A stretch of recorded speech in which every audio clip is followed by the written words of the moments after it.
एक पिता जो अपनी बेटी से बहुत प्यार करता था, उसकी हर ख्वाहिशों को पूरा करने का प्रयास करता था। बच्ची जो भी डिमांड करती, पिता उसे पूरा करता। बच्ची जिद्दी स्वभाव की हो गई थी। हर किसी को जवाब देने में उसे कोई संकोच नहीं होता था। जब लड़की बड़ी हो गई, उसका स्वभाव पहले से और ज्यादा कठोर हो गया। इकलौती बेटी के पिता उसके हर छोटी बड़ी डिमांड को पूरा करते। अपनी बेटी की उम्र शादी की होती देख पिता उसके लिए एक योग्य वर और एक अच्छा खानदान खोजने लगे। खोजबीन के बाद एक अच्छा खानदान और योग्य वर मिल गया। पिता ने अपनी बेटी की शादी बहुत धूमधाम से की और बहुत सारा दहेज भी दिया, जिससे बेटी को कोई तकलीफ ना हो। बेटी दुल्हन बनकर अपने ससुराल आई। 2 दिन तो सब ठीक से था, पर तीसरे दिन तो उस घर के लोग उसका व्यवहार देखकर हैरान रह गए। किसी भी काम को कहा जाता तो तुरंत मना कर देती। अपने सास ससुर से बहस करती, सुबह देर तक सोती और पूरा दिन टीवी देखती रहती। सास कोसती कि पता नहीं माँ बाप ने कैसे संस्कार दिए हैं, और फोन करके उसके पिता को बुला लेती है। अगले दिन पिता अपनी बेटी को लेने जाता है, पर उस पिता से बेटी के ससुराल में कोई सीधे मुंह बात तक नहीं करता। सब मुंह मोड़कर चले जाते हैं। पिता सास से कहते हैं कि बहन जी, बेटी को ले जा रहा हूँ, 4-5 दिन बाद छोड़ने आऊँगा। सास कहती है कोई ज़रूरत नहीं है, अपनी बेटी को अपने ही घर ले जाना और जितना भी दहेज दिया है सब ले जाना। दुखी पिता सर झुकाए बेटी को अपने साथ ले जाता है। रास्ते में बाप अपनी बेटी से पूछता है, बेटी 10 दिनों में ये कैसे हो गया? आखिर क्या हो गया? क्या तुम्हारे ससुराल वाले अच्छे नहीं हैं? बेटी तुरंत जवाब देती है, बिल्कुल भी नहीं। सास तो पूरी चुड़ैल है। पिता कहता है, चुड़ैल और बाकी लोग?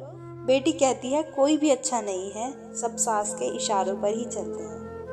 घर आने के 2 दिन बाद माता पिता ने अपनी बेटी को बहुत समझाया, पर बेटी मानने को तैयार नहीं हुई। पिता अपनी बेटी का दुख समझ गया और बोला, बेटी ये बताओ, अगर तुम्हारी सास तुम्हारे रास्ते से हट जाए तो क्या तुम अपनी ससुराल में रहने के लिए तैयार हो? बेटी बोली, हाँ, तब तो मैं सबको अपने इशारों पर नचाऊंगी। दूसरे दिन पिता अपनी बेटी के पास आया और उसे एक पैकेट दिया और बोला, बेटी, इस पैकेट में बहुत धीरे धीरे असर करने वाला जहर है। तुम अपनी ससुराल जाओ और अपनी सास को खाने में मिलाकर देती जाओ।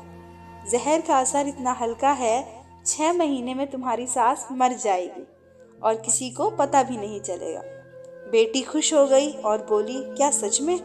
तुम्हें सिर्फ 6 महीने तक अपनी सास का कहना मानना होगा, शांत रहना होगा, चाहे तुमसे कोई कुछ भी कहे तुमको कोई जवाब नहीं देना है। बेटी बोली, ठीक है पापा, मैं पूरी एक्टिंग करूंगी। अब पिता अपनी बेटी को ससुराल छोड़ने जाता है और सास से कहता है कि अब मेरी बेटी बदल गई है, और बेटी को इशारा करता है। बेटी समझ जाती है और अपनी सास के पैरों में गिरकर माफ़ी मांगने लगती है। यह देख सास सोचने लगती है, भला ऐसे कैसे हो गया। सास अपनी बहू को एक मौका देने को तैयार हो जाती है। अब बेटी अपने ससुराल में बहुत शांति से रहती है। सुबह सबसे पहले उठ जाती, सबके लिए नाश्ता बनाती, अपनी सास ससुर की देखभाल करती, और कुछ कहते तो जवाब नहीं देती, और मन ही मन सोचती, बुढ़िया चिंता मत कर, सिर्फ 6 महीने की बात है, उसके बाद तो मेरा ही राज होगा। समय पर खाना बनाती और सास के खाने में चुटकी भर जहर भी डालती जाती। सभी के साथ शांति से रहती। यह देख ससुराल के लोग हैरान रह गए।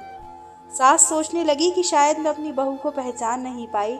अब सास ससुर अपनी बहू की खूब तारीफ करते, उसका पति भी उसे प्यार करता। देवर भी बहुत उसका आदर करने लगा और ननंद तो उसकी सहेली बन गई।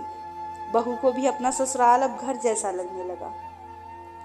4 महीने बीते। अब सास के खाने में जहर डालते समय उसके हाथ कांपने लगे। सास ने घर की चाबी अपनी बहू को दे दी। अब सास उसे माँ जैसी लगने लगी। बेटी अपने पिता के घर आई और रोते हुए बोली, पापा, माँ को बचा लो। मैं 4 महीने उन्हें जहर देती आई, पर मैं चाहती हूँ वो जिंदा रहे। पिता ने कहा, अरे वो तो चुड़ैल थी। बेटी बोली, पापा ऐसा मत कहो, वो तो मेरी सगी माँ से भी अच्छी है, और रोने लगी। अपनी बेटी को रोता देख पिता मुस्कुराए और अपनी बेटी के आंसू पोंछते हुए बोले, बेटी तू चिंता मत कर, तेरी सास को कुछ नहीं होगा। वो जहर नहीं था, वो तो सिर्फ सफ़ेद पाउडर था। ये सब मैंने तुझे यह एहसास दिलाने के लिए किया था कि तेरे सास ससुर, पति, तेवर और ननंद बुरे नहीं हैं, बल्कि ये तेरा व्यवहार और उनके प्रति गुस्सा था। अब जब तूने अपना व्यवहार बदला तो सब कुछ बदल गया।